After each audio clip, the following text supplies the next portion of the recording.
দর্শক, কক্সবাজার এলপিজি স্টেশনে যে অগ্নিকাণ্ডের ঘটনা ঘটে, এই ঘটনায় কিন্তু সবচেয়ে সেই ফিলিং স্টেশনটি বাদ দিয়ে সবচেয়ে বেশি ক্ষতিগ্রস্ত হয়েছে কিন্তু এই গাড়ির গ্যারেজটি। আপনারা দেখতেই পাচ্ছেন এখানেই কিন্তু মূলত কক্সবাজার শহরে যে ট্যুরিস্ট দের জন্য যে জিপ সার্ভিস রয়েছে, এই জিপগুলোই এখানে কিন্তু রাখা হয়েছিল। রাতের বেলায় জিপ রেখে চালকরা তাদের বাড়ি করে চলে গিয়েছিল।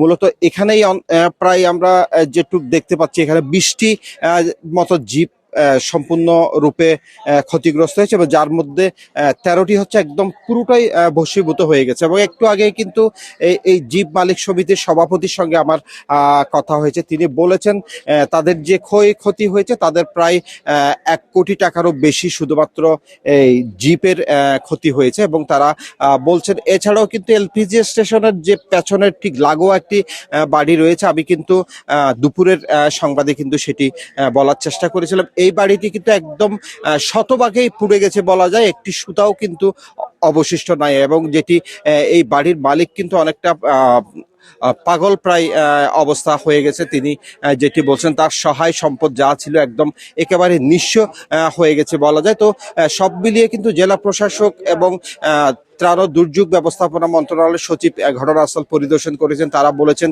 5 সদস্য তদন্ত কমিটি ইতিমধ্যে কাজ শুরু করে দিয়েছে এবং তদন্ত কমিটি 7 দিনের মধ্যে রিপোর্ট পেশ করতে পারেন, এভাবেই তারা কাজ করছেন। অলরেডি যে স্থানীয় সংসদ সদস্য রয়েছেন লুৎফর রহমান কাজল, তিনিও কিন্তু ক্ষতিগ্রস্ত এই যে জিপ মালিক যারা আছেন এবং বাড়িঘর যেগুলো ক্ষতিগ্রস্ত হয়েছে তাদের ক্ষয়ক্ষতির যে একটা ক্ষতিপূরণের আশ্বাস কিন্তু সবাই দিয়ে গেছেন। সব মিলিয়ে আরেকটি বিষয় যেটি বেশি আলোচিত হচ্ছে, এলপিজি স্টেশনটি যে জায়গায় আসলে স্থাপন করা হয়েছে সেই জায়গায় অনুমোদনের বিষয় নিয়ে অনেকে প্রশ্ন তুলছেন। অনেকেই বলছেন এইরকম জনবহুল এলাকায় কিন্তু আসলে এটি থাকতে পারে না। তাদের দাবি হচ্ছে এই স্টেশনটি কিন্তু এখান থেকে অন্যত্র সরিয়ে নেওয়ার দাবি জানিয়েছেন তারা।